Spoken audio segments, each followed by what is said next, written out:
Welcome to the Fitness Oracle, where we have real conversations with real people just like you, with real stories just like yours, and this is one of their stories.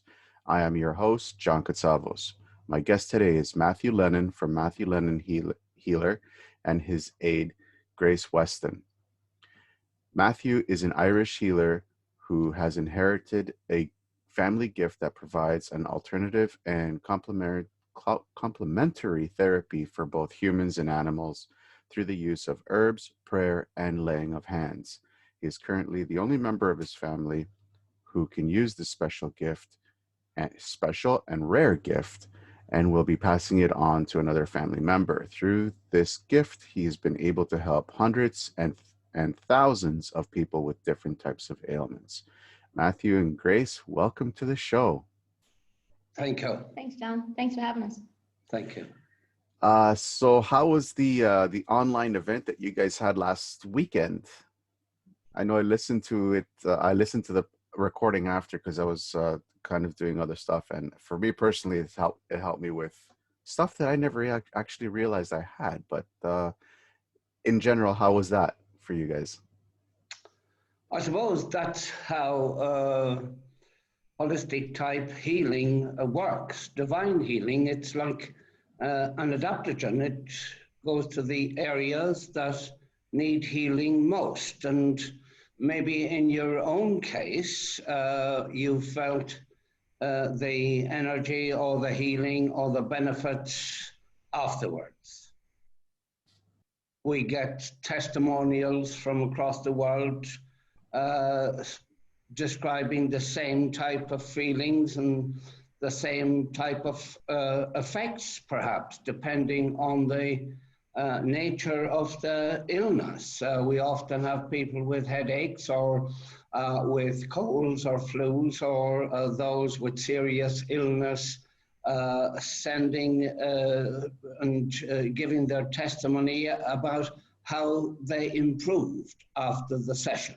Now this, I suppose, is not applicable to everyone because everyone has a different mindset, perhaps, about the healing and about themselves particularly. And we always advise during our sessions that people address their own health issues. Instead of taking junk and what have you, we always advise that they should address their diet and take sensible food and drink sensibly. And of course, on the other hand, we get people who want to make a challenge and say, look, if you can heal me, then I don't believe in what you're doing, but if you can heal me, then I'll believe in it. And I say, well, you're just wasting your time.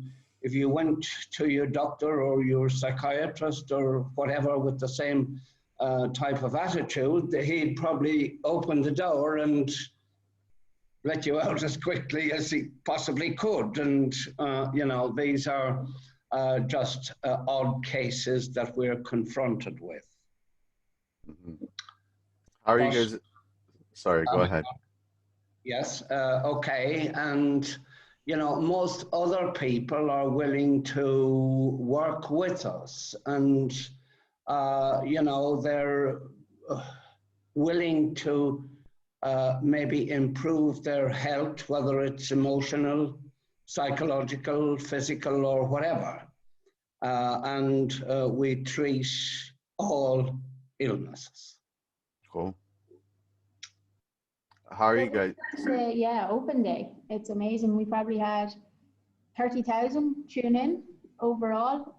We would get many texts afterwards to say that the family tuned in. So there'd be 4 or 5 of the family would actually sit and watch the video or the live healing session with Matthew. But it's amazing to think that he can treat so many people across the world with different conditions. Everybody has something different, or everybody wants something different from his healing session. So to be able to do that is incredible.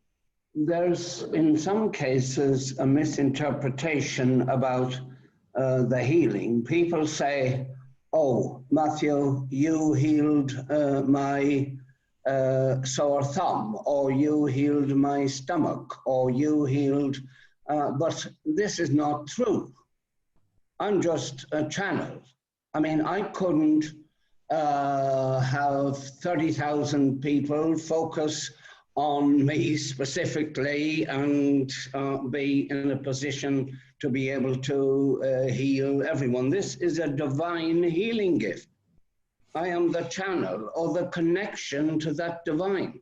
Well, you touched up on something, you both touched up on something that I wanted to get onto later on in the show. Because I totally believe you two, that it's not usually the healer that has to do the healing. It's the individual themselves that has to be open to being healed and understanding that they are the vessel that actually does the healing. Yes, of course. Yes, of course. And the divine connection here is obviously instrumental in bringing about the healing together with the person's good intentions, with the intentions, their own intentions, to improve and to get better and to clear the disease or whatever. Absolutely. How are you guys enjoying Poland? Yes, it's -4. We prefer plus 26 or 28, but look, it's taken, we're doing a foundation here and we have it over the line together with the Healing Center. So it's taken a lot longer than we anticipated with accountants and lawyers and courts and what have you, but we're delighted to be in a position to have the foundation cross the line. Yeah. Cool. Have you guys decided where you're going to spend the winter? Well, it really depends on COVID. We're restricted here at the moment, and obviously we have to work within the framework of the pandemic or whatever. So it just means that we maybe have to stay a little bit longer than we anticipated. But look, we just go with the flow on that. Cool. Yeah. Let's shift gears a little bit and let's get into your origins, Matthew. When did you find out about your healing gifts? Well, healing is passed on. It's passed on from male to female on the same basis as maybe the old Eastern philosophies, in that we have the yin and the yang, the positive and the negative, the male and the female. So healing gifts are passed on from in families from male to female, female to male. And in this way, I'm sure that the gift multiplies itself or gains power because of that process. Some of the old methods of healing goes back, I suppose, to the biblical times and before. And so I'm sure that in our families, the male-female action probably multiplies or exacerbates the gift. And so for me, I find it very, very easy to work with people to make my own diagnosis of a person's illness. And this is part of I suppose, part of my work, or part of the tools that I have to do the job I do.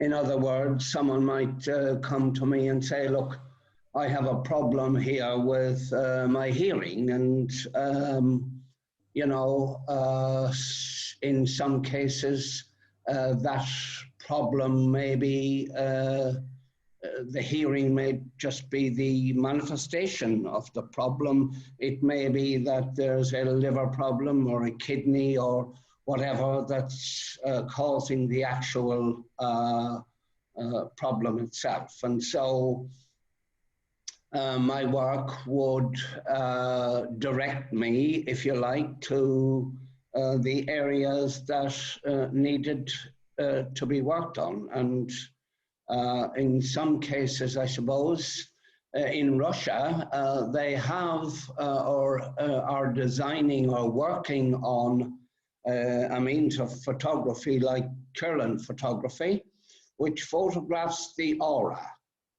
The aura is an electromagnetic sheet that surrounds the body and gives off radiation. And like MRI or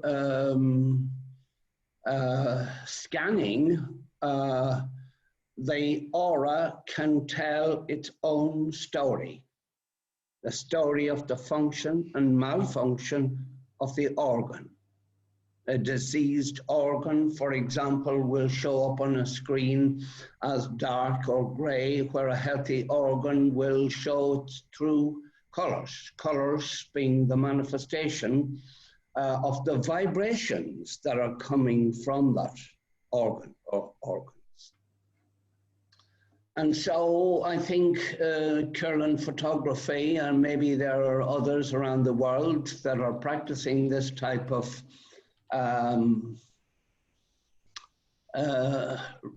scanning or reading, which I think if it could be maybe on par with MRI or what have you, or developed fully, then it could be a very, very useful instrument to those doctors or people, health practitioners, who couldn't do the same as I do. I can, detect a malfunction anywhere in the body. And this is just a sensitivity that I have. It's some people would call it a sixth sense. Others would call it a gut feeling. Hundreds and perhaps thousands of people across the world can do this. Mm-hmm. But to do it together with healing takes a lot of time and a lot of work, a lot of dedication, and what have you. I enjoy what I do. I do it just the same as I walk down the street. If someone confronts me with a serious problem, I'm comfortable to be able to tune in with that problem or with that person and make my own diagnosis. I don't do this for read auras or give readings about the future or anything like that. Nothing to do with that. This is a special gift that is needed in order to do my work. And I use it every day, hundreds and hundreds of times every day. And Gracie will perhaps be able to confirm what I say here. I often see someone walk in the door and I'm able to make my own diagnosis virtually instantly. Yeah. Well, we're going to get into Gracie's story because it's such a fascinating story that this is one of the stories that actually pulled me to speak to both of you. So we're going to get into that in just a little bit. Sure. So my next question would be, so this is a taught gift that you can teach to another generation, and when would be the prime time to teach this gift to the next person? Well, I'm not so sure about times here. I suppose I'm only heading for 80, and maybe now is as good a time as any in order to pass it along, but the person has to be ready to do it. Someone has to decide that they're ready to use this gift and take all of this on board. And, it's a huge workload.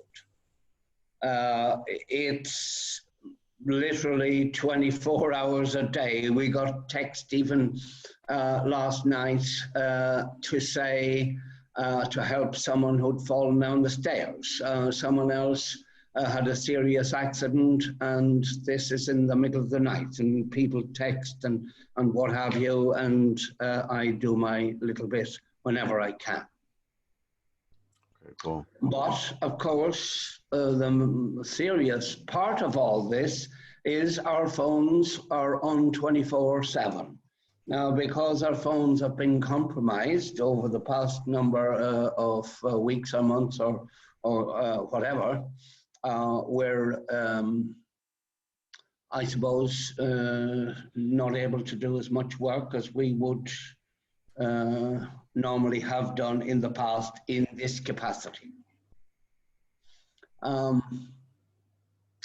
We've worked with hospitals, clinics across the world, across Ireland, and we're quite well known from north to south and east to west, where we've seen and worked with hundreds and hundreds of people over the years. So your question is, when is a good time to pass it on? Well, now that you've asked the question, and I'm thinking about, look, I'm heading for 80. Maybe There's I need plenty of to life in him, yes. have to search a little bit and see who's going to take all of this on board. So. Okay, well, fair enough. Who was the first person that you actually helped? Oh, well, that's strange and difficult to answer because we have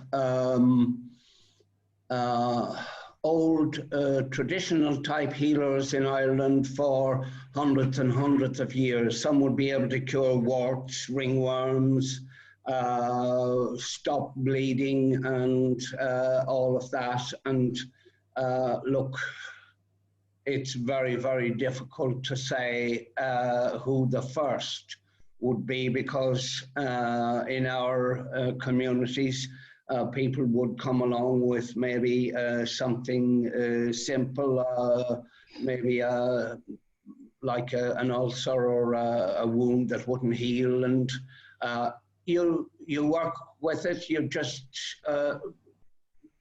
do what you have to do and don't hear any more about it until maybe 5 years later.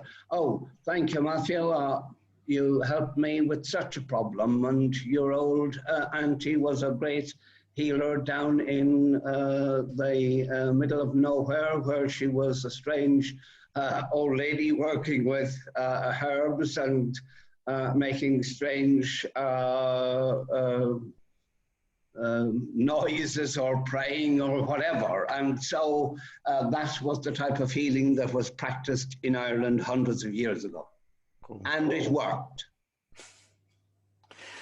Yes, it did. I'm a firm believer that our ancient ancestors actually had more knowledge than we got. I know because I'm a ancient history buff. I love ancient history. And me too. When the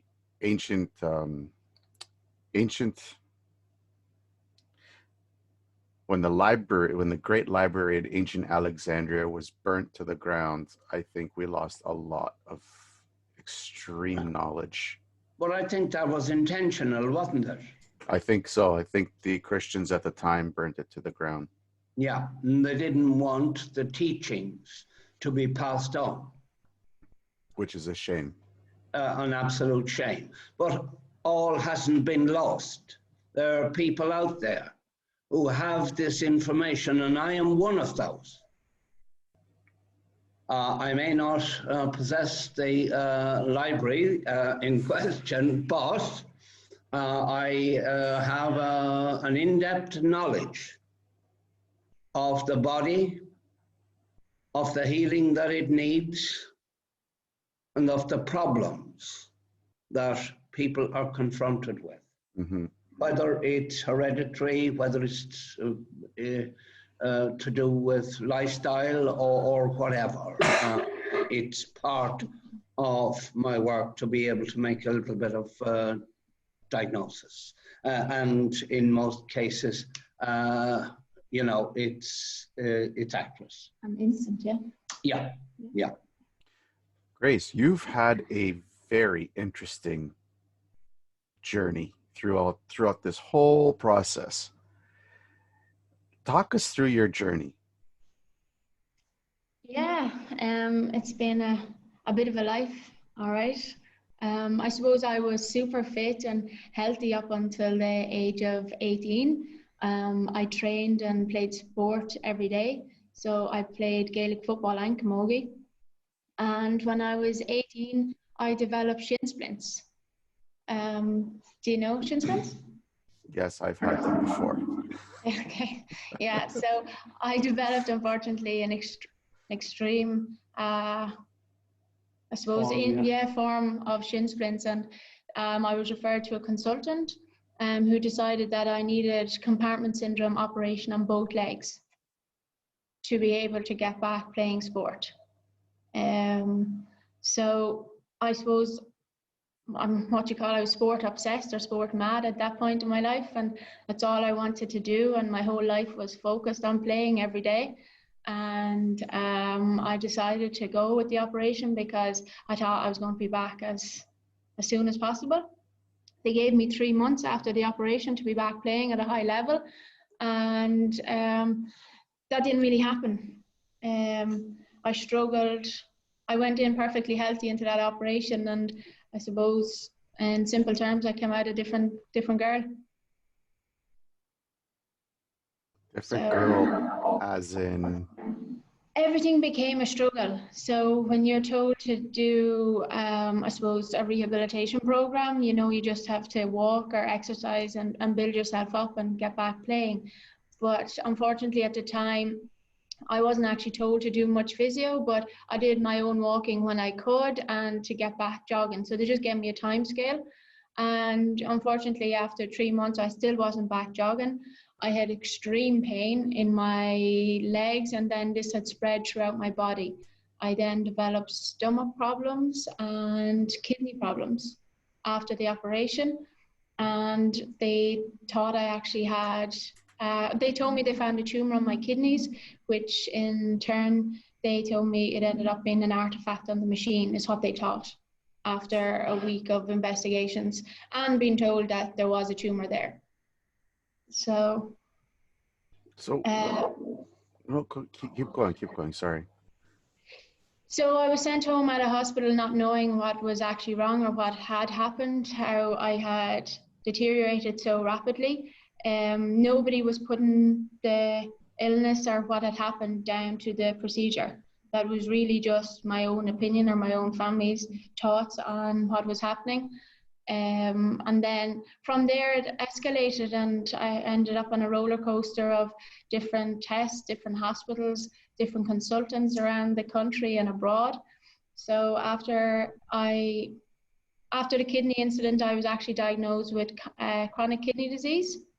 I was diagnosed with liver problems. They told me I was going into liver failure, lung problems, stomach, bowel, and yeah, in and out of hospital a lot. Wow. And I was treated for most of those conditions, and then they'd stop the treatment and they'd move on to a different condition. So it was like that for a number of years. I was told it was all in my head, to go see psychologists. Yeah, blockage on my heart, my notes went missing. So it was a very long and arduous journey. Painful journey.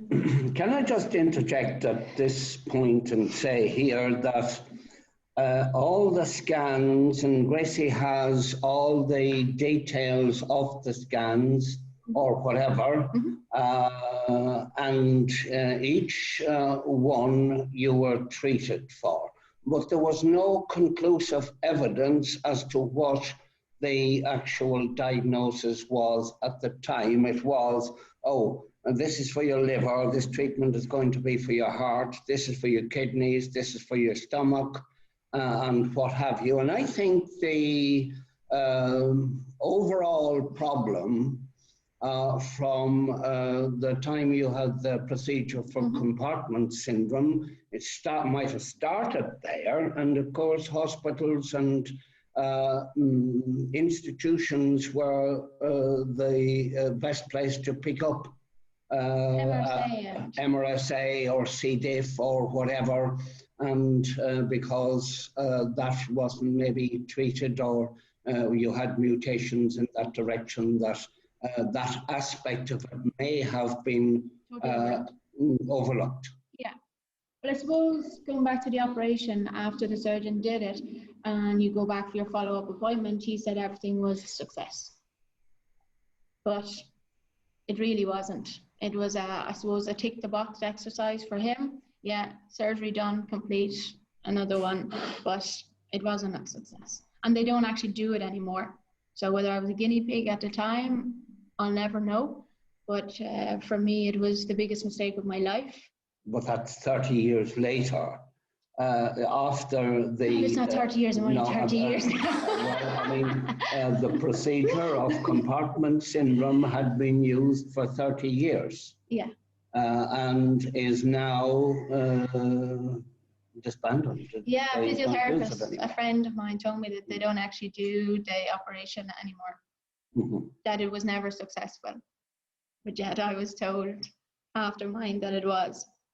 So I don't know if you're familiar with what they do, but they basically opened up both of my legs, my shins, and they take the fascia that holds your calf muscle together, and they removed both of them on me. So that's what the actual operation is. But the fascia, from my understanding, and I have a very deep understanding when it comes to musculoskeletal functions, the fascia is there to keep tension on the muscle in order to keep the joint intact. Yes. And so why would you remove something that keeps I have this whole thing with people that do this kind of stuff.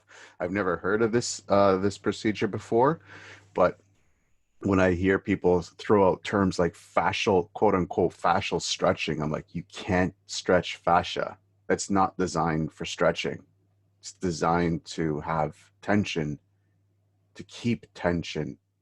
But and it's not designed to be removed either. No, it's not designed to be removed. I learned the hard way. And it destroyed my career. But you live and learn, I suppose. So yeah, as Matthew was saying, lots of testing were done. Different consultants differed with their opinions on what they thought. One kidney consultant told me there was nothing wrong, even though I was retaining maybe 2 stone extra in body fluid. And I was with him for an appointment. He said there was nothing wrong. I go to the next renal consultant, and then I'm diagnosed with chronic kidney disease. And how they diagnosed me was, you have the very same problem as Joe Noloma. Do you know the All Blacks rugby player? He's passed away since with kidney disease. So that's how they actually diagnosed me. And I started on treatment for that. Then I was taken off all the treatment for that. And the cycle of testing began. So every time they would isolate, I think, something, whether it was my liver or my lungs, I would start treatment for that and move on. And it was never, I suppose, the whole picture. And it was literally at one point, it was like going through the MIMS book and picking out maybe 5 different antibiotics, and we'll trial these for a month. So I've had PICC lines inserted just to trial antibiotics for a month to see would they make any difference. And I suppose my football, during this whole time, I would try and play the sport that I loved, and I would play for a little while and then I'd be pulled back and stop because they would have diagnosed me with a different condition, and I'd have to start a treatment process for that condition. And I eventually ended up with Professor Austin Dara, who has since passed away. But when I met him, he told me that I had a thyroid problem straight away when I met him. It was literally like walking into Matthew. From the time he seen me, he said, "You definitely have something wrong with your thyroid." Now, my thyroid had been tested for a number of years prior to that, and every time I was told my thyroid was perfect, but it actually wasn't. So my thyroid had reverse T3 is what it's called. So it was blocking the production of T4, and in turn it was actually at that point shutting down all my organs. And nobody else knew this. Nobody else thought to check it. Yeah, and he actually stopped me from sport at that time because I was togged out and ready to play for my own local team.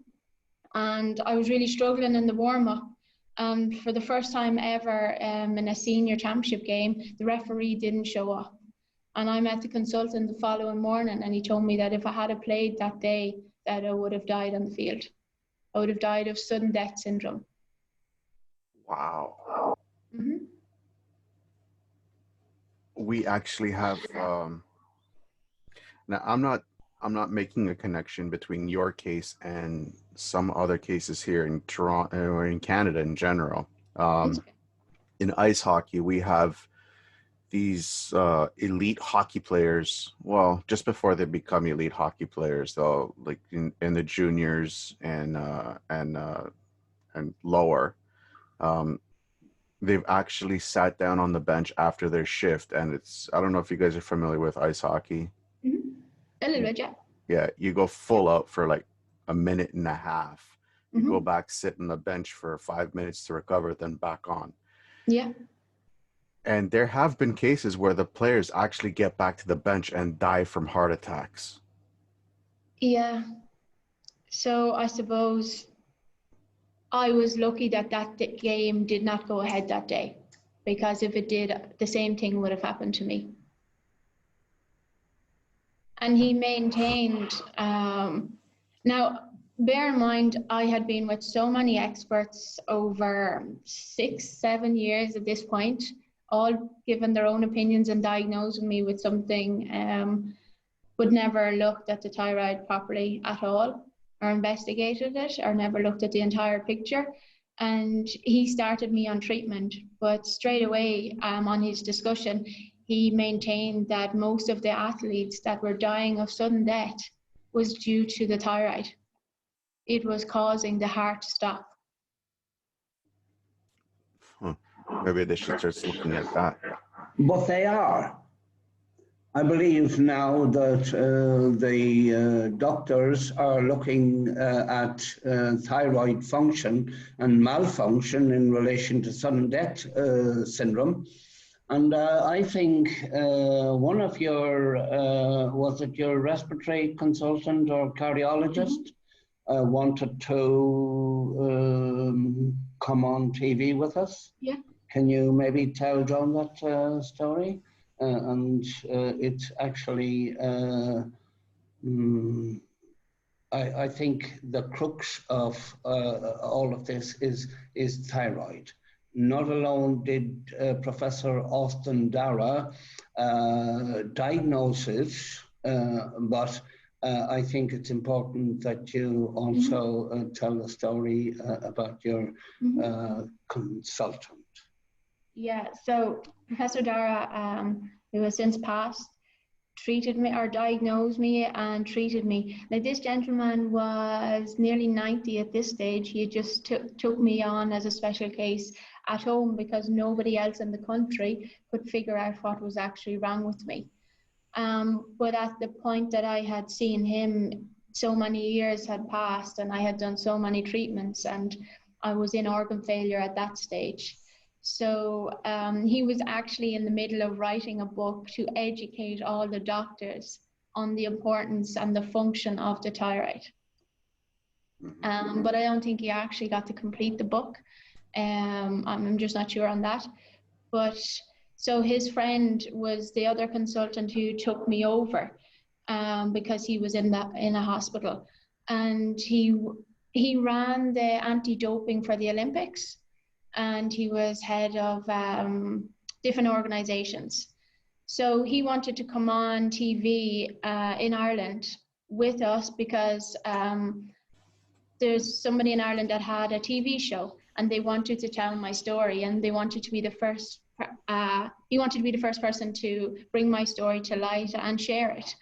And the way he asked, he wanted to do it with myself, Matthew as the healer, and the consultant treating me from the medical point of view. So we all agreed to take it on board and said, yes, if it had one other person, we've no problem doing it.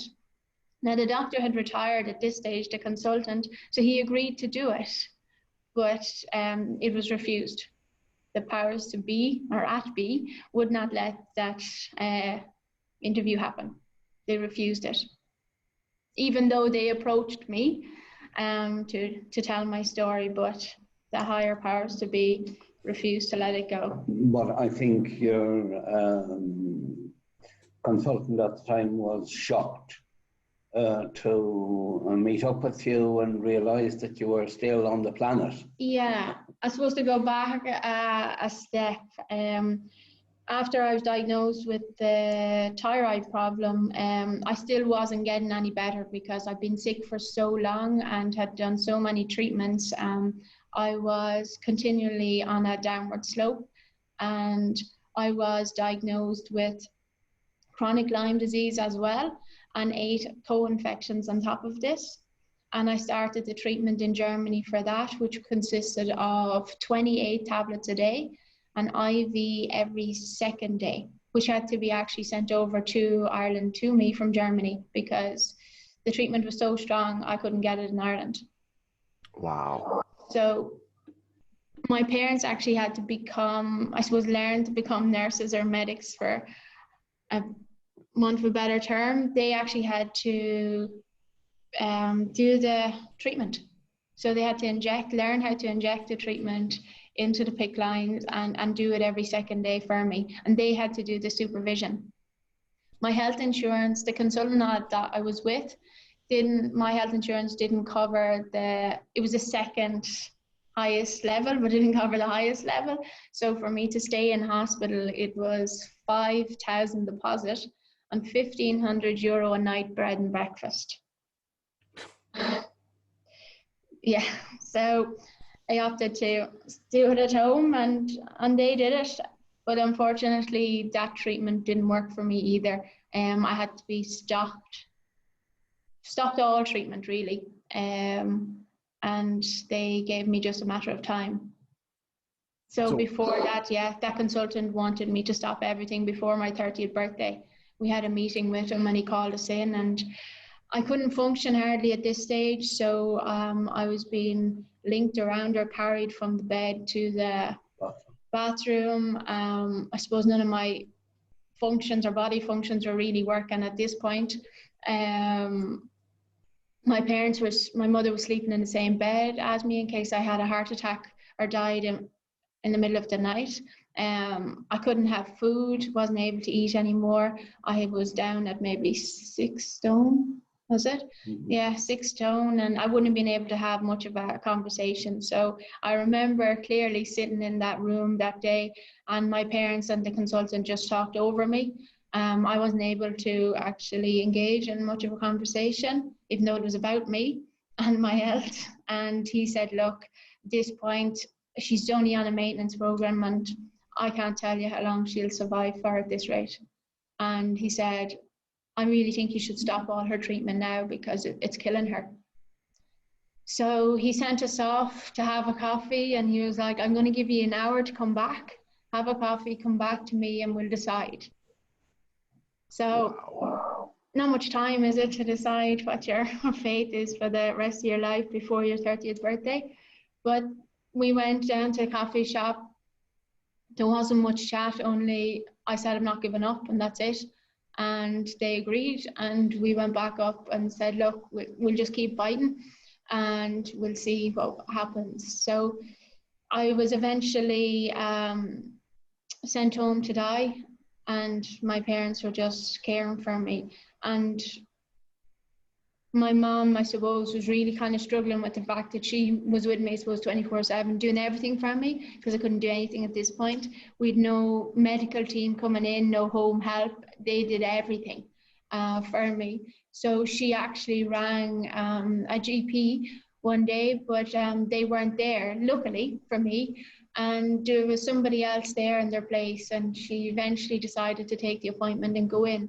And she just explained that she was struggling to cope with what was happening with me, and that she was, I suppose, watching me die. And the person there took out, do you know the prescriptions? Do you know the way there are printed prescriptions now? Well, she ripped it off the printer, and she wrote Matthew Lennon and his mobile number on the back of the prescription. And she said, look, if he can't help her, nobody will at this stage. This was the doctor, the locum or whatever at that your mum spoke with, yeah. Yeah. Mm-hmm. Wow. So, yeah. So it was a bit of a long journey, coming from being a super fit, healthy athlete to needing assistance to walk around your house. So Mom came home, told me about Matthew. She was like, will you ring him? And I said, yeah, rang him straight away. And I can tell you, it was a Friday, and it was about this time 6 years ago.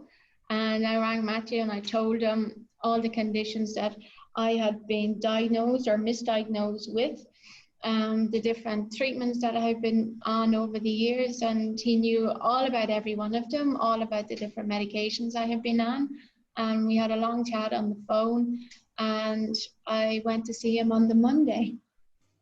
And I was carried in, miserable with the cold, because it didn't matter if I was sitting on top of a fire, you just couldn't heat me up. There was, I suppose, the blood wasn't circulating, and for whatever reason. And Matthew's clinic was full at the time, and I sat there and was going to have to wait my turn, but I don't think the people in the waiting room really wanted to wait with me. I would have looked anorexic looking, and I'm very, very bad. That people went and got Matthew and said, look, will you take that girl in before she dies? Wow. That's, like I said, when I heard this story, I'm like, oh, wow, that's just fast. Just an absolutely amazing story. So you got your mom got the quote unquote prescription from her GP to send you to Matthew. That was 6 years ago, and here you are, thriving and surviving and thriving. How did it feel when you first started to feel better? I suppose in my first appointment with Matthew, we went through the details. I suppose my mum went through most of it with him. But the funny thing was, in that state that we described, Matthew actually asked me to jog in the spot. So I don't know if he was testing my thickness or what level I would go to stay alive, but I did it. And I started to jog on the spot, and yeah, how would you have described me on the first day you met me? Well, emaciated, 6 stone weight, cap pulled down over your eyes, and trembling with the cold.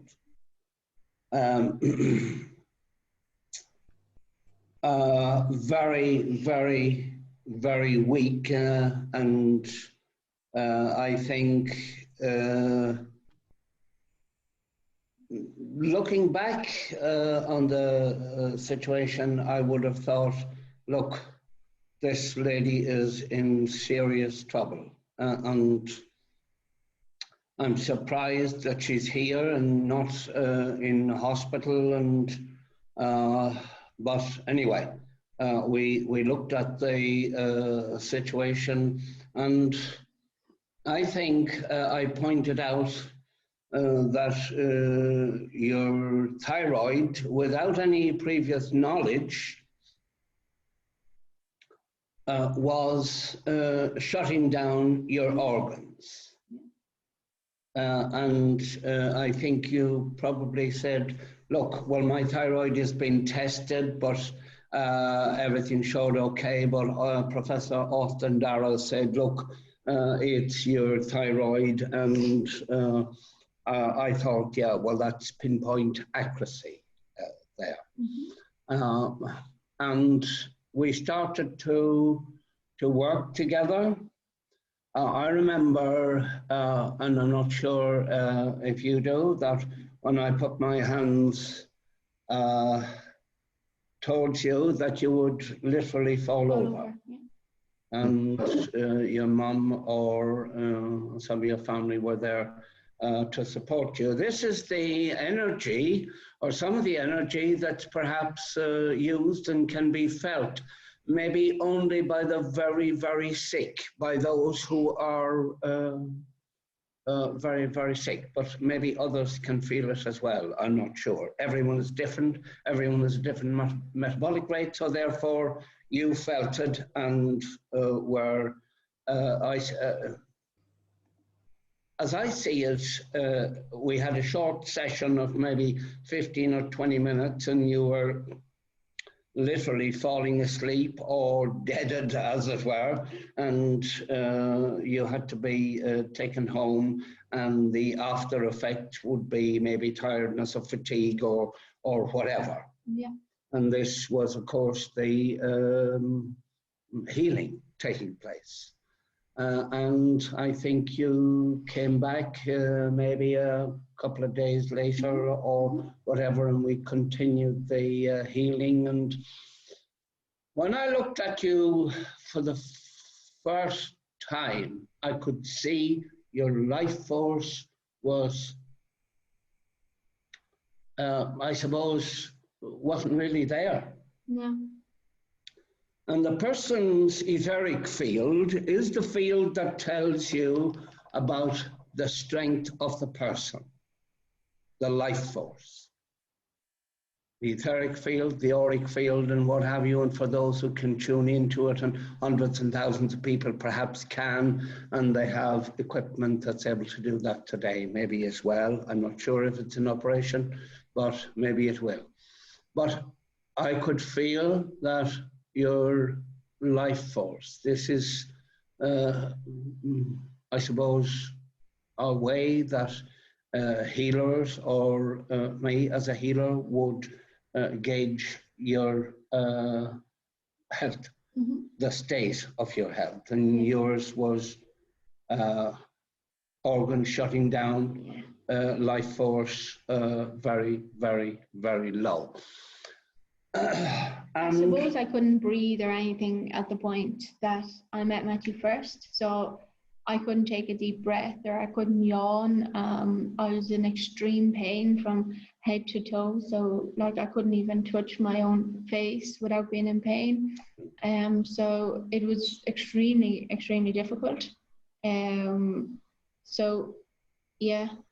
And you'd been on Vioxx. Was it, were you, or All-In? All-In, originally. Yes, for shoulder pain and what have you. And I believe that there may have been quite serious side effects. I'm not sure if All-In is it's off the market now, and it's at the actually, moment, yeah. but you were very, very, very sick. And as I worked with you, I could sense that there's slight improvement here. Life force is improving in the area, and it's extending from the body when in fact it was stuck to the body. The life force will be an emanation from the action of the cell and the organs and what have you. And also I could feel from your aura that you were improving. And even slight improvement, and then on a roller coaster for a couple of days, and back again. We worked extensively with you over the weeks, and I remember you used to say to me, Matthew, do I have Lyme disease? And I would say, well, look, if you've been diagnosed with Lyme disease, then you must have Lyme disease. But again, on the other hand, you were diagnosed with kidney and liver problems, and I'm not sure if you had all of that. But anyway, the important thing is you started to improve over the days and what have you. And you used to say, well, look, will I be able to play in the county final, which would be a sporting event, maybe 2 or 3 months down the... 10 months. 10 months, okay.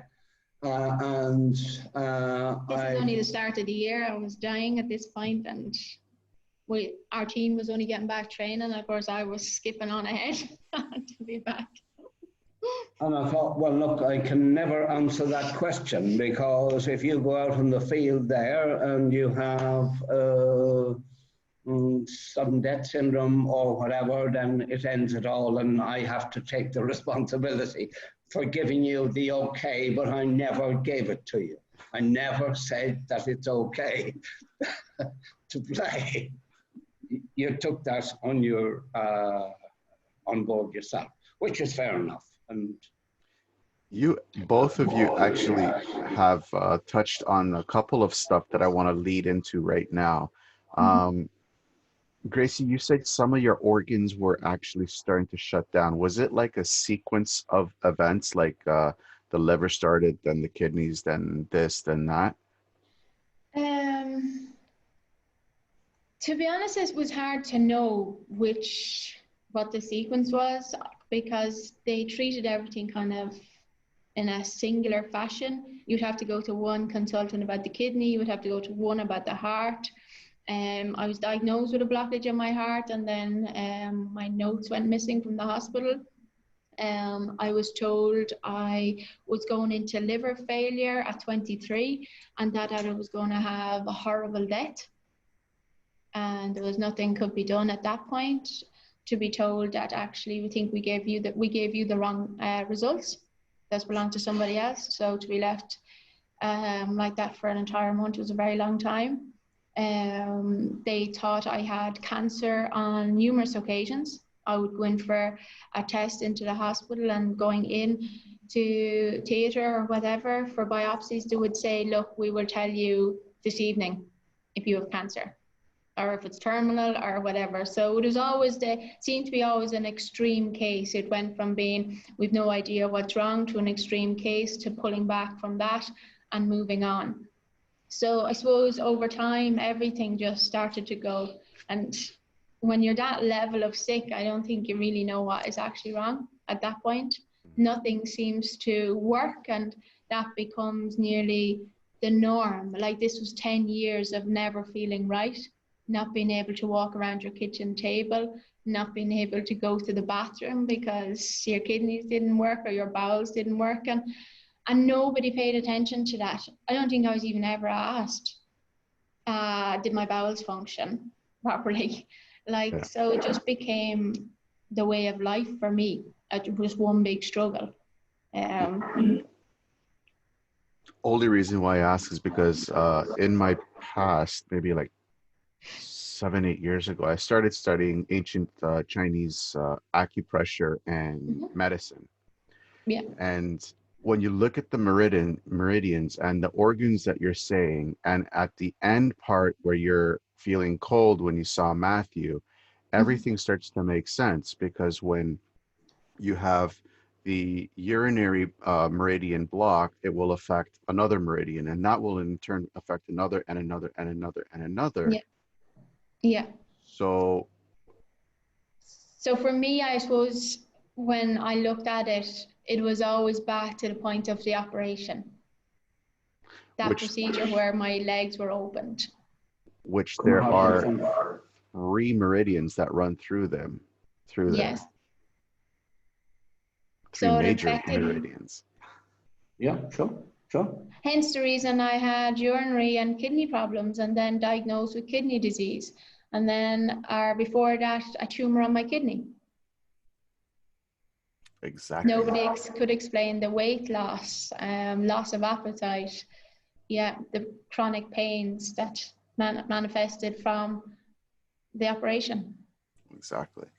Matthew, when in the beginning of the interview, you said that organs give off colors. Yes, vibration, yes, is color. Again, falling back on the ancient Chinese medicine, each meridian has its own separate color. Could you identify by the color that the person is most prominent or less prominent to identify which organ might need a little Affected. help?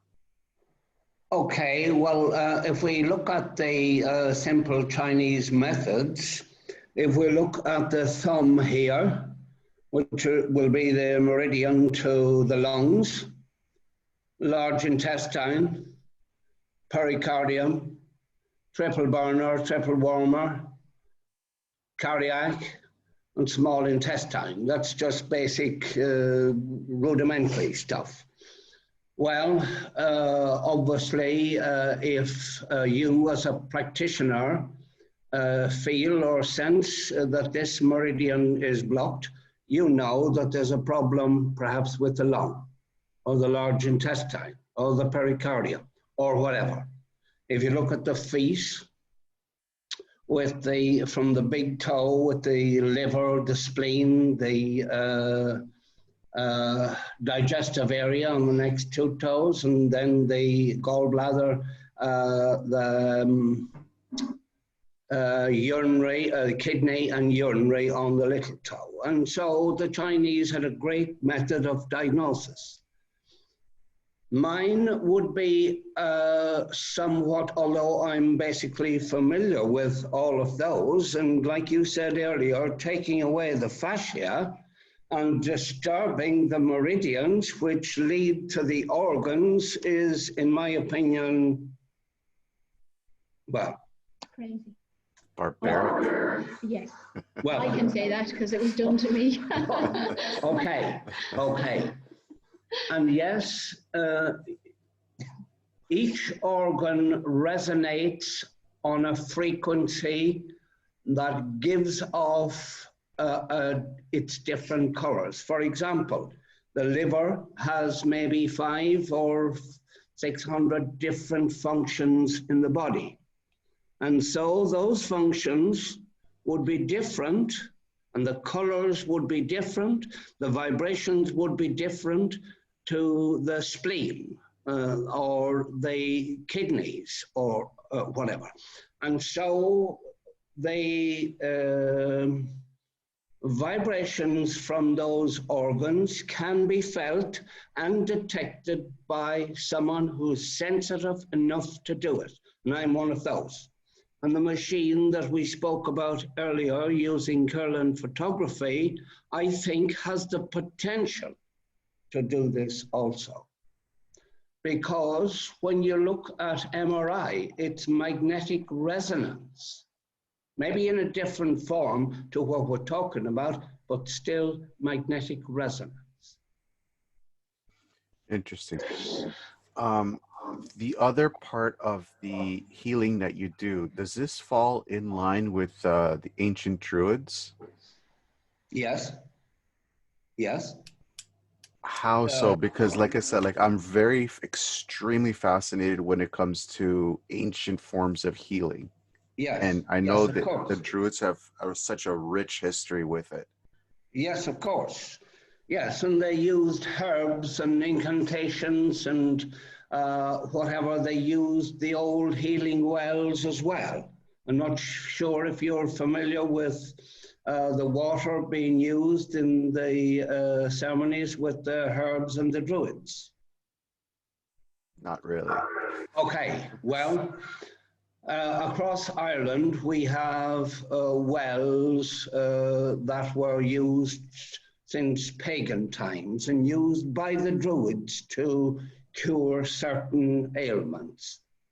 There's hundreds and thousands of them. I think there's a book written about the ancient wells of Ireland and the pagan rituals that used to take place during those prehistoric times. But of course, when Christianity came about and they obviously made their own claims about the pagan wells.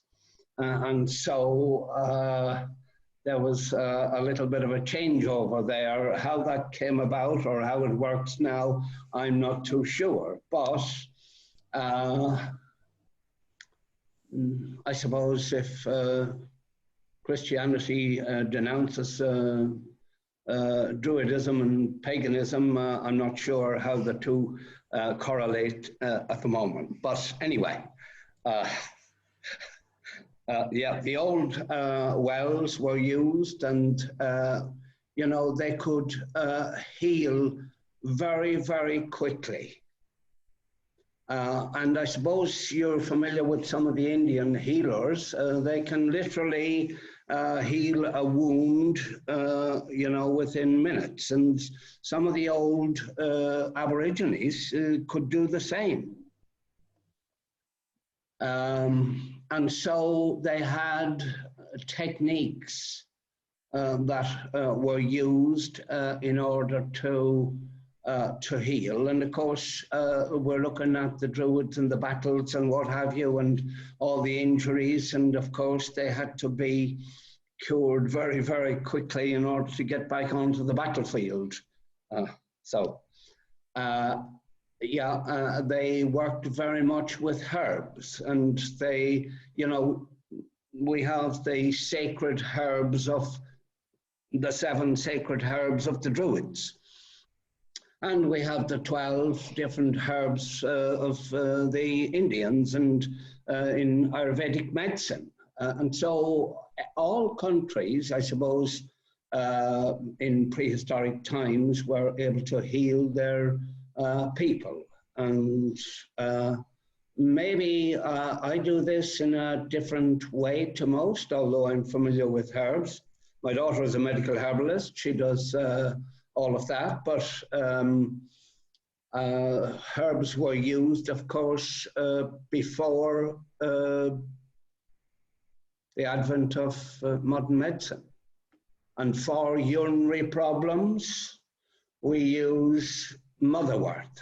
Motherwort is an old herb, and of course, if anyone is listening here and thinking about going out and picking motherwort, get advice from your doctor before you take any medicine or herbs of any kind.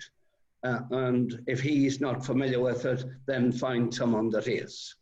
But your doctor is the best one to consult on this. And for problems, also we use barley water. Barley water is used to clear the kidneys, to clear the ureters, the urinary tract, the bladder, and what have you, to increase the flow of fluids and to evacuate the toxicity from the body. Also, a really, really good herb, and there's people who would benefit greatly if they use dandelion. Dandelion is one of the great herbs that's used for urinary purposes. It clears the liver, just the same as milk thistle. It opens the spleen and the pancreas. And it's a very, very good herb for general use. And you can go out there and pick your dandelions, not too close to the road, of course, to avoid the toxicity from the fumes and what have you, but pick them away from the road. But make sure that you know what you're doing as well. And if you, again, have to get advice from someone who knows, whether it be your doctor or otherwise, don't just go out and pick herbs haphazardly and take them, because it might have conflict with your doctor's medicine or whatever. Or you might pick the wrong mushroom. Exactly. Yeah. You might be seeing leprechauns. Okay. Okay. Yeah. Well, you wouldn't want to pick the wrong mushroom, because if the leprechaun lives under the mushroom, then you'll be destroying his household. That's true too.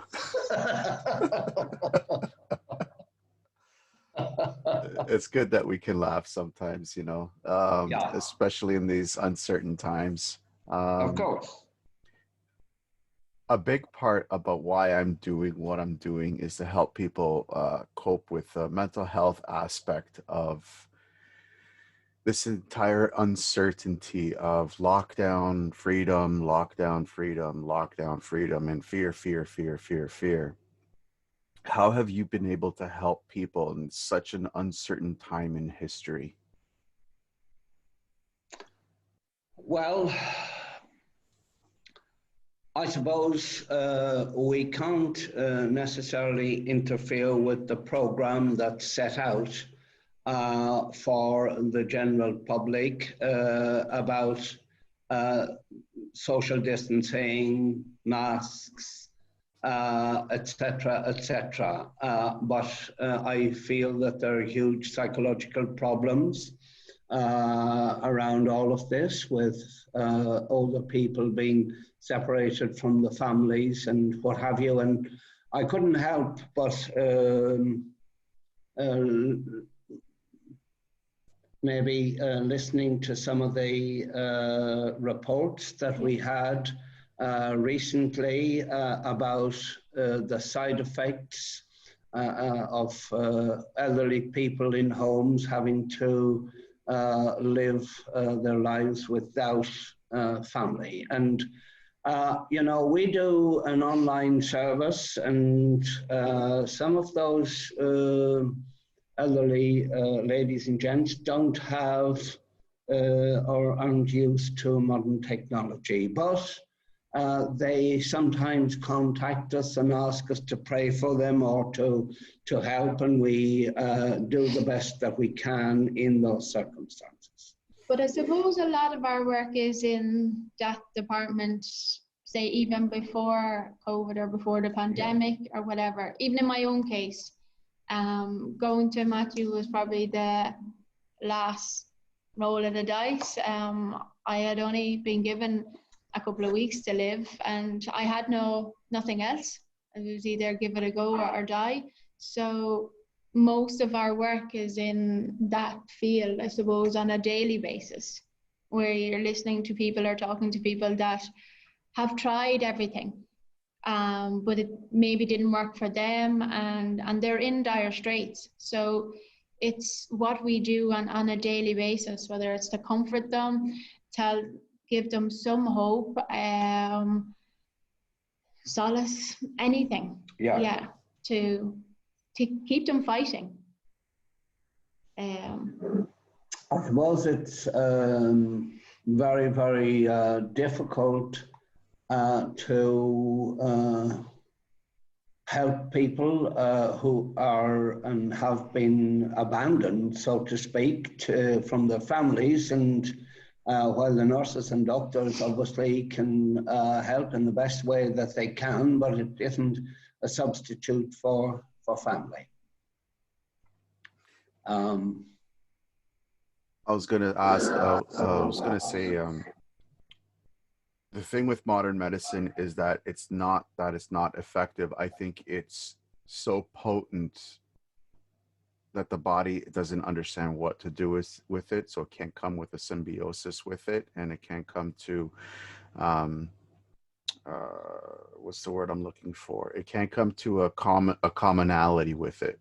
Like, if you look at what medicine is made of, it is made out of plants, but it's just jacked up so powerful that it will kill off anything. So I think that what you guys are doing with like natural medicines, I think that is more important, because you're allowing the body to come to symbiosis with whatever medicine that you're trying to introduce. Would you guys agree with that? Yes, indeed, very much. If I suppose one takes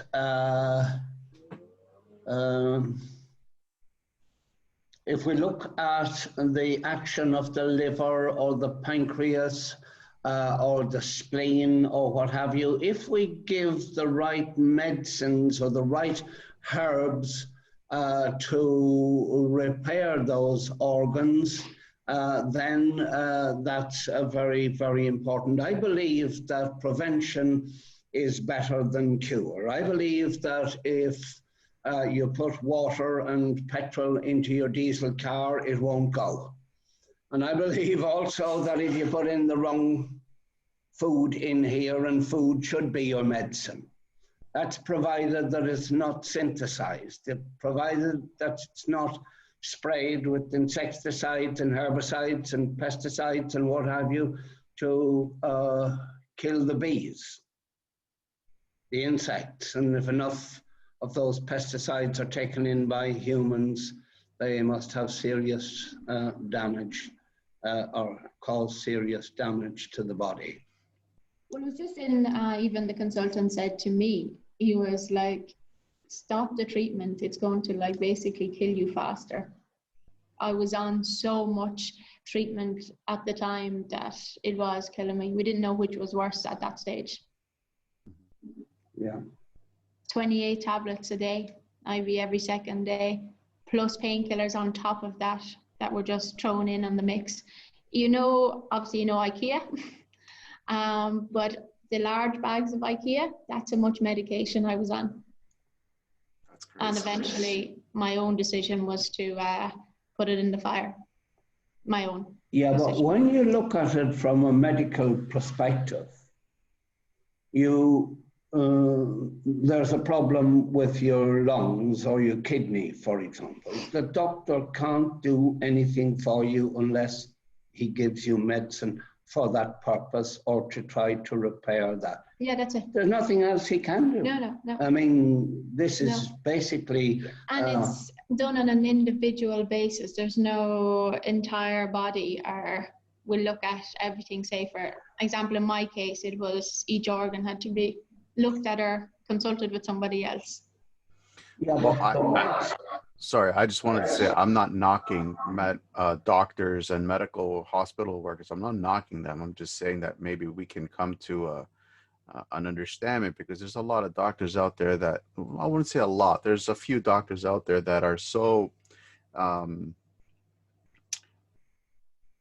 they have tunnel vision syndrome and say anything outside my scope doesn't work. I think that's the wrong way about going stuff. Well, yes. Yeah. I suppose it's how they're trained, maybe. But well, I suppose the acupuncturist is trained in a certain area to detect and make the diagnosis through the meridians. And if someone, for example, detects that there's diabetes, for example, and in the patient, and obviously the insulin would be the answer, or glucophage, or whatever. But prevention, I suppose, from diabetes would be celery. If you take celery juice, or better still, the organic celery, it has sodium alkaloids, which keeps the eyelids of Langerhans open and will keep the production of insulin improved or balanced.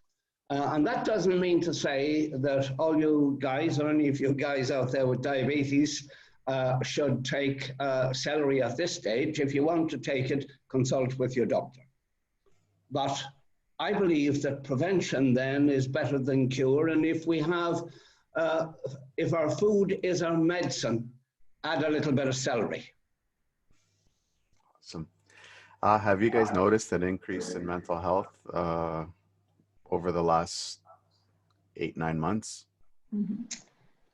Well, all the doctors will tell us that, well, not all of them, but some of the doctors and some of the podcasts and what have you that we listen to. You can't get too much on TV about this, but some of the podcasts will say, the obvious reasons, or for obvious reasons, people are being restricted, the way of life is being changed, they don't have the freedom to go to the shop or whatever, and so we're being huddled into corners and told to just stay there. And the biggest problem that's being created, of course, is fear. Fear that you're going to pick up the virus or spread it and whatever. So I'm sure that that aspect is going to have serious side effects on the elderly. I think more than just the elderly. I think if people are not accustomed to and understand fear, I think those people are also going to be suffering as well, because I have been there myself many times and didn't really get it until I got into martial arts, what fear really is. And it's just like a catapult to escalate you to greater stuff if you understand what it is. Yeah, but of course, without knowledge, you won't understand. Without teaching, without having the knowledge of how to deal with it. You do martial arts, which gives you an insight into what maybe how to live, or how to conduct yourself, or what have you. As you know, it's obviously not for smashing someone up or whatever, but it does teach discipline and control and what have you, which is important, which makes it that you can think for yourself. Yeah, absolutely. And make your own decisions. I remember living in London many, many years ago, and I was into many, many different types of martial arts and what have you. I never get into fights or anything like that, because sometimes, well, in the past, I'm a reasonably good runner. I was, but I could always come back if I wanted to. And it gives you the knowledge and perhaps training as to how to conduct your life. It really does. It also teaches you why not to fight. Exactly. Yeah. Why should I not put this person in the hospital? Yeah. Absolutely. Yeah. With this whole COVID, I don't know if you want to believe the COVID nonsense or not. That's on whoever's listening. That is your decision. You can believe it or not.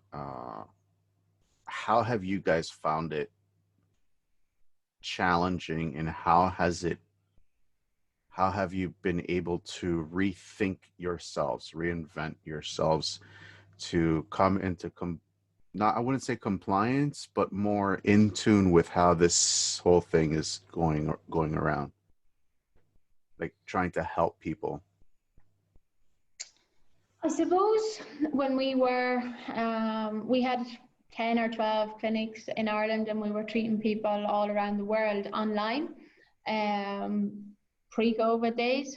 So it was something that we were very used to, and Matthew did on a daily basis, treating people at distance. So for us, it was quite an easy transition, and to switch over to online treatments. So it was probably more of a fact of letting people get used to the idea that they weren't going to see him in person in the way they expected to, and the results are just as good. His treatment is as effective over video call or over the phone. So yeah, I suppose it's more difficult maybe for you, is it, with intensity wise? Well, I suppose obviously if it's mandatory or whatever to wear a mask going into the store or the doctor or whatever, and maybe rather than create a scene, it might be just easier to wear a mask or whatever. But you know, you can be in conflict every day of your life if you can go your own way and say, look, I'm not wearing it, and then you refuse, and then there's a scene, and then, look, it's a nasty situation. So obviously we adapt. You know, we don't create a scene. I mean, earlier today we were at a big store, and you know, there's 3 or 4 guys there saying everyone has to wear masks, and we're fine with that. But I think it can be very, very difficult for some to adjust to all of that. You know, we could say then, on the other hand, that if wearing this mask creates a huge toxicity, and this thing is poison because I'm breathing in and out and it's actually poisoning our lungs and what have you. I think there's a court case now. Some of the lawyers have brought about a court case saying that the masks are causing brain damage. Because, sorry? They actually had one in Germany, and they won the case. Yeah, that's right. And the restriction in oxygen, or the toxicity breathing in and out, the poisons, is causing brain damage, and I think they won the case in Germany last week, or yeah. Interesting. So I suppose our biggest problem is our phones and communication channels have all been kind of compromised. So for us, that's a difficult one to get over. It would take maybe people a week to get through to me. Yeah, it'll tell them my phone doesn't exist, for example, or yeah, it'll ring somewhere else, but not with me. So they're the bigger challenges we have to face on a daily basis. Well, I don't think that we should be create a challenge for anyone. We're only trying to help a few people out there, and if they get benefit from the work that we do, fine, right? Everyone doesn't, but we certainly won't do anyone any harm. And that's the key thing. Never. Yeah. And it's somebody's choice whether they want to come this route or not. It's up to them if they decide. Yeah.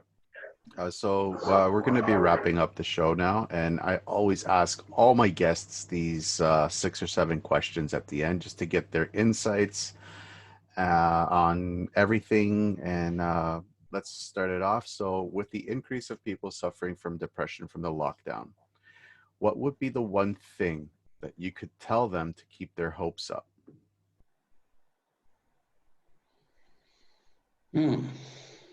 Is do you want me to take it? Yeah. Right. Yeah. This is very, very difficult. I suppose we have to put people into different categories here.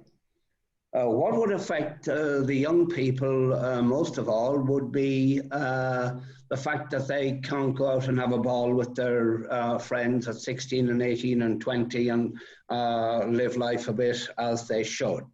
If they are restricted, obviously it's going to have some psychological effects, and they're going to have to create some new ideas or whatever to deal with the situation. With the middle age, I suppose maybe they're the ones that can go out and walk the dog, or settle for a couple of drinks or whatever. And maybe the pressures at home can be horrendous, particularly because of crowding and what have you. And this can create a lot of friction in families when they're closed together without too much freedom. And of course, the elderly people in the homes, they are a different matter. They have deep psychological problems, perhaps, because they're on lockdown. They don't understand, some of them, why their families are not visiting, and they feel left out. I think they need help and counseling and someone to explain to them that this is the way it is at the moment, this is what's happening. And, you know, for someone in their latter years to be missing their children and their grandchildren, I think is horrendous. I don't know what solution one could offer here other than counseling or advice on the matter. I suppose communication, though, is key. Yeah, but on the other hand, you know, you don't expect a 90-year-old to be able to you know, connect with family and what have you, when you can only see them through a window with their But I mean, you can still just talk. Yeah. Well, to be honest with you, I know 30-year-olds that don't know how to use their cell phone, so. No. Yeah. Where do you see your practice in the next 5 years?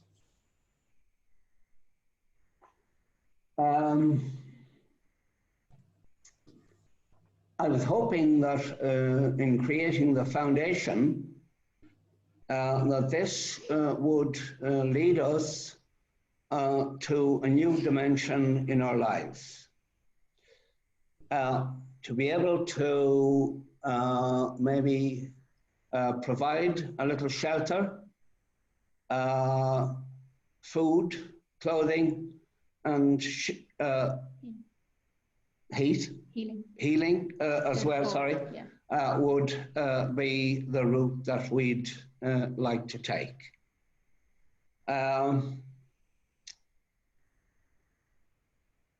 It's, we think, fantastic to be able to perhaps kick it off here from Poland, because this is where it all started. And we have businesses or people that want to come on board and sponsor the foundation to kick it off. So as Matthew was alluding to, the 4 pillars of the foundation will be to feed, to clothe, shelter, and healing, of course, being number 1. That's what the foundation will stand for. And it is an international foundation, so it's not going to be just a head office is just here in Poland at the moment. But we will kick it off here. We will be speaking to the local mayor and different people to see where we will, what do they feel that their community actually needs first and foremost, and we'll take it from there and then take it to different countries. So we've also been offered to go to Ghana and do some work in Ghana. So it'll be interesting to see where it goes, and hopefully lots of people will get benefit and help over the coming years. Very nice. What about you guys personally?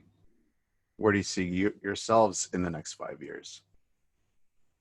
Well, that's a very, very difficult one, since we can't guarantee that we're going to be on the planet 5 minutes from now, but we would hope that the foundation would kick off and that we could help or offer some help to those in need. And we'd like to get maybe linked up with people who have already established foundations and who are out there helping others. And the problem that we've had, I suppose, with some of the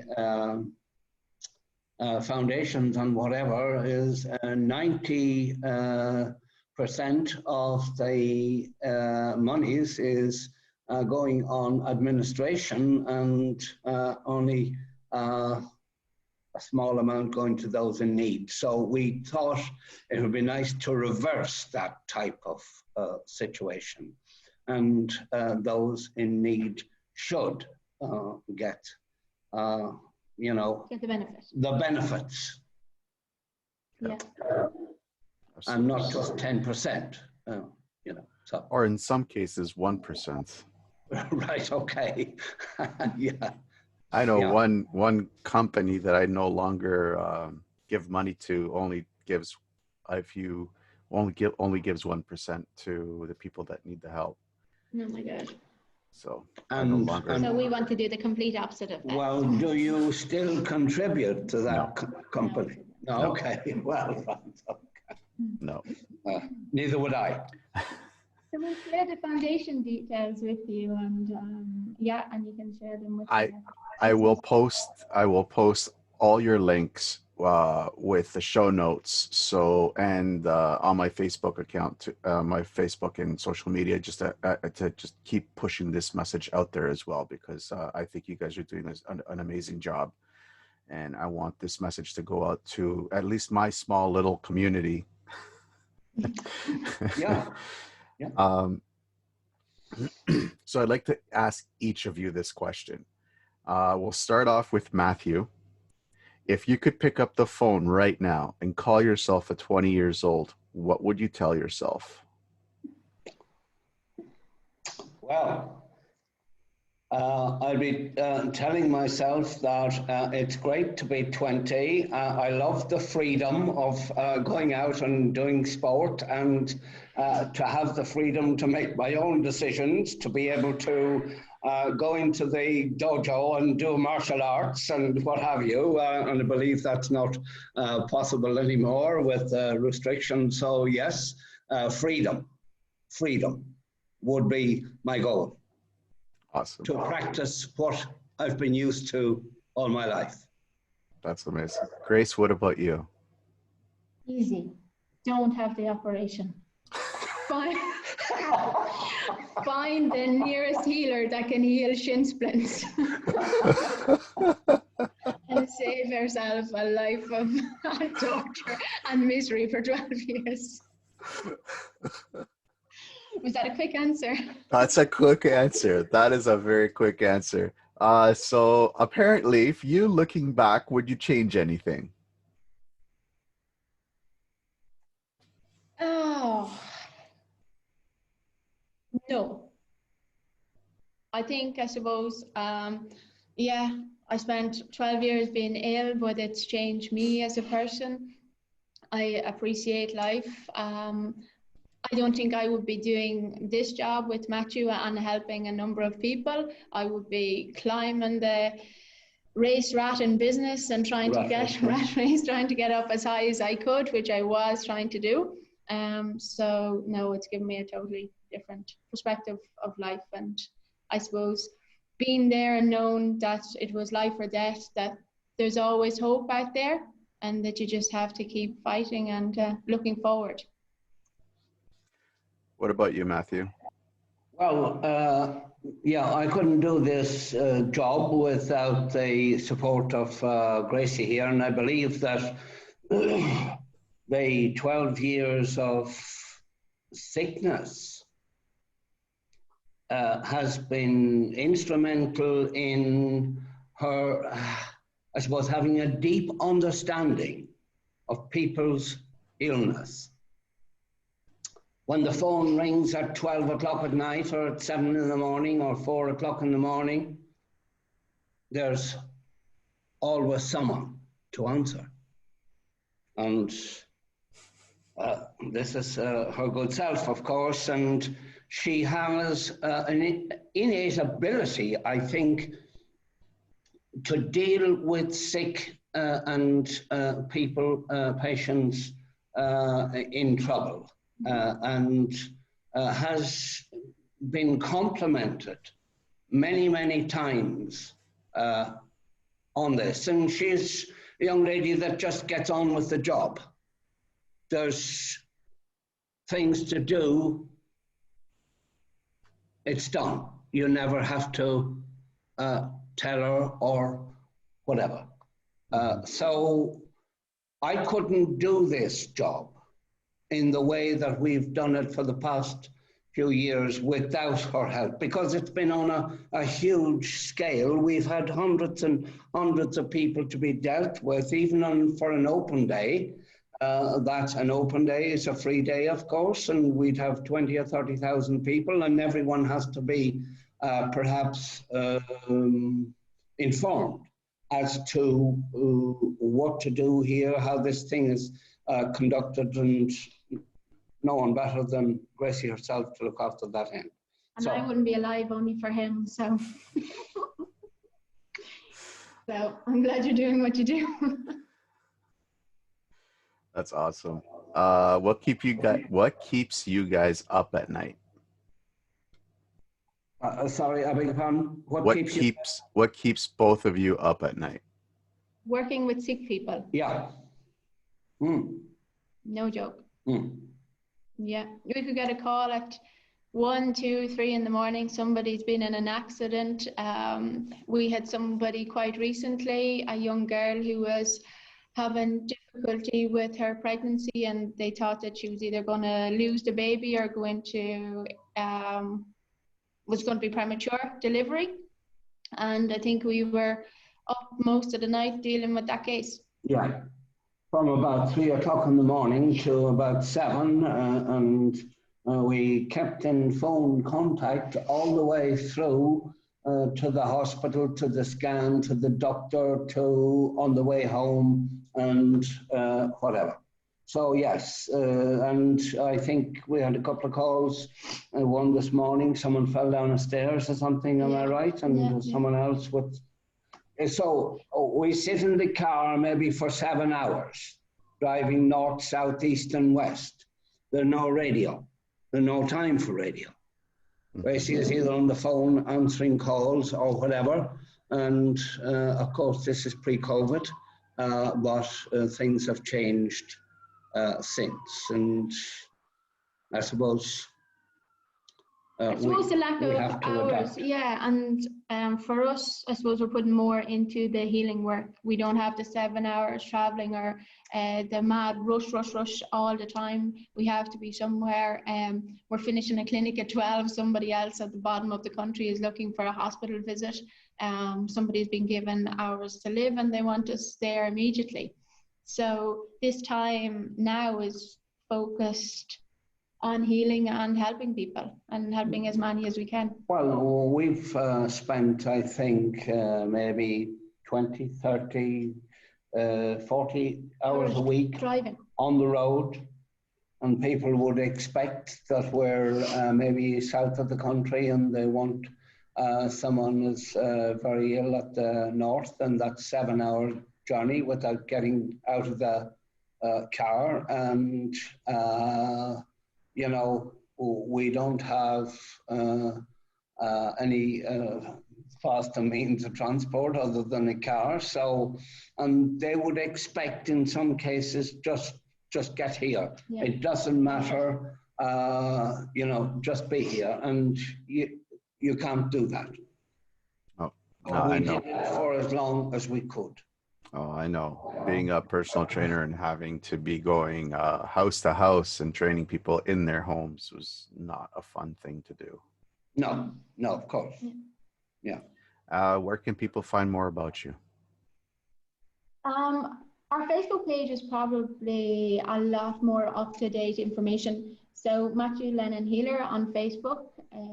Because we used to do in the past a lot of video testimonials with patients, we obviously can't do that anymore. So most of our testimonials for the last 6 months, is it? Okay. Are all texts.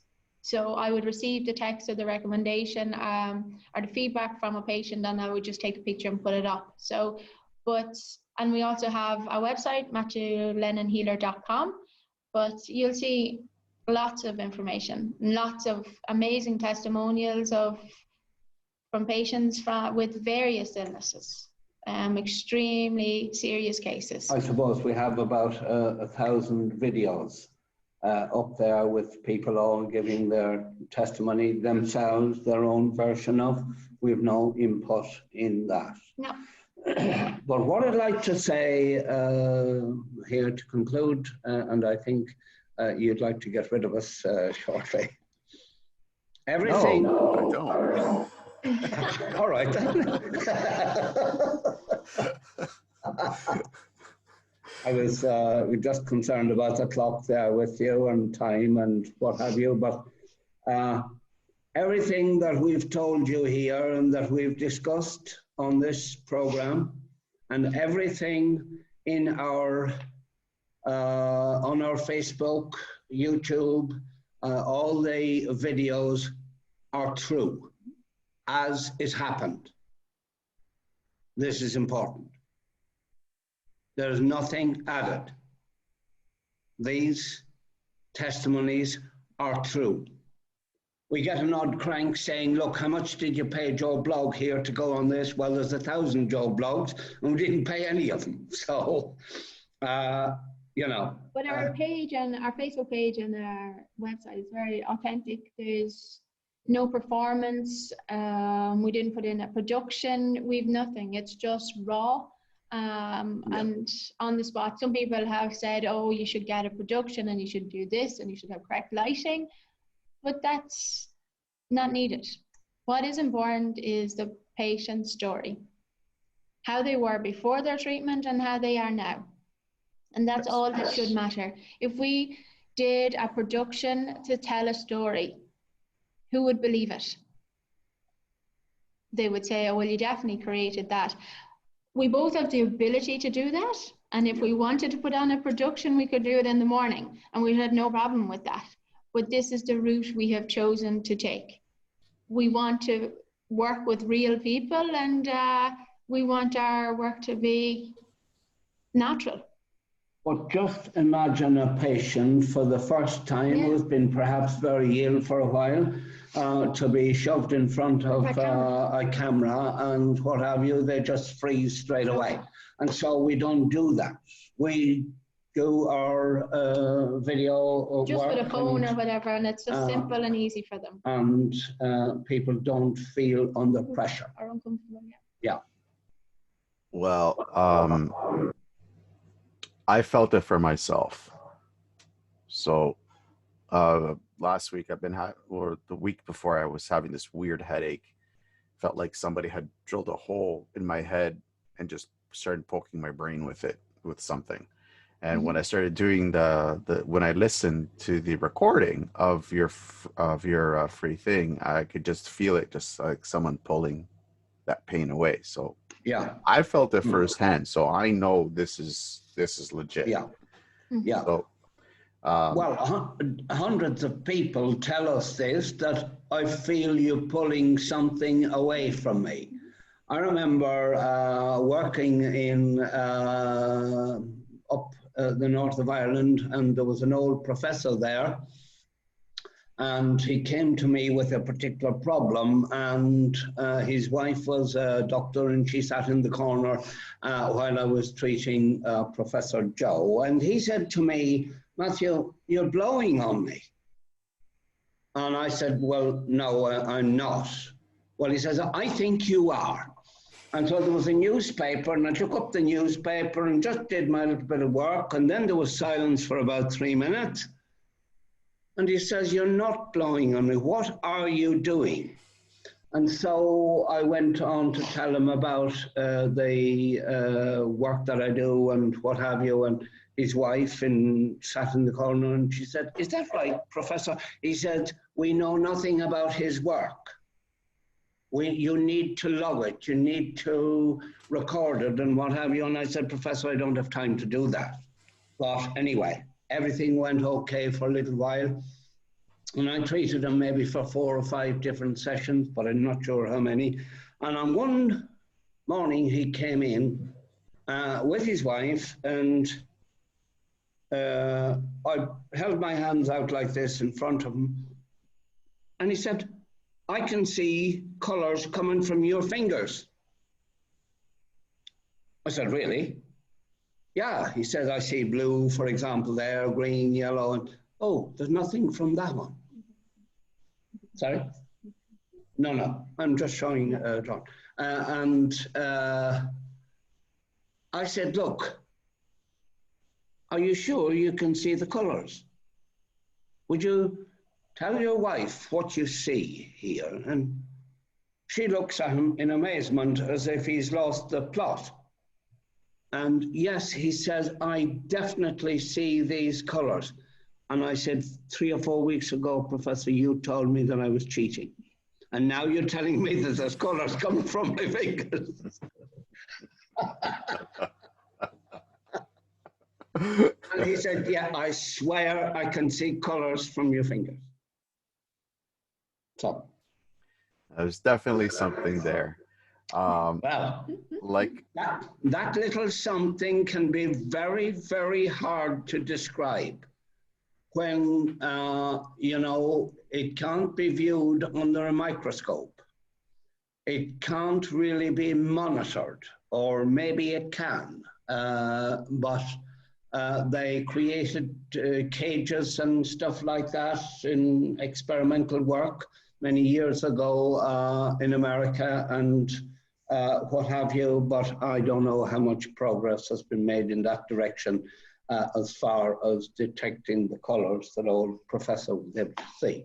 So it can be very difficult for a scientist, for example, to be able to say, well, look, you're describing healing here. Now, the person that you're healing is down there, 10 meters away. How, in the name of the good Lord, can you do healing at that distance? Well, maybe on different dimensions, there isn't such a thing as distance. Well, I did it through a recording, which you guys were in Poland and I'm in Toronto. Yeah. Yeah. Well, So, okay. Well, you know, there are going to be people out there who study this and who understand all of this and will accept what we talk about. But there are others going to be going to say, well, look, all hocus pocus, that doesn't exist. There's no such thing. If doctor can't cure you or therapist can't cure you or whatever, it's impossible for someone across the world.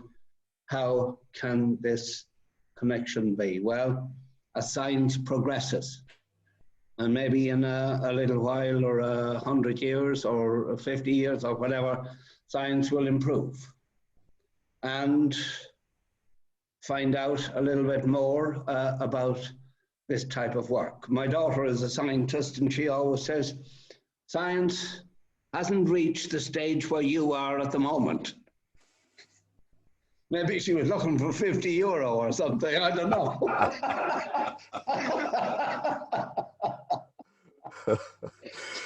well, Matthew and Grace, thank you so much for what you guys do. Wow. You guys definitely have something extremely powerful that you guys are putting out into the world, and I'm so grateful for people like you and for you two specifically. Thank you so much, and definitely want you guys to come back. Well, We'd love to. we'd love to, and thank you for having us. Yeah. We appreciate everything that you're doing, and obviously we look forward to chatting again. Awesome. And just to recap everything, for the people out there, I will be putting all the links to Matthew and Grace in the show notes below, or on the or whatever post that you guys may be finding this on, just so you guys have easy access to these two amazing people. Going through hard times is just a test. What you need to know is that when you get out of whatever you're going through, you will be stronger than ever before. And you don't need to go through it alone. Always know that you are not alone. Stay tuned for more real people with amazing stories that are just like yours. Until then, to everyone out there listening, I wish you a good morning, good afternoon, or a good night, wherever you may be in this crazy world.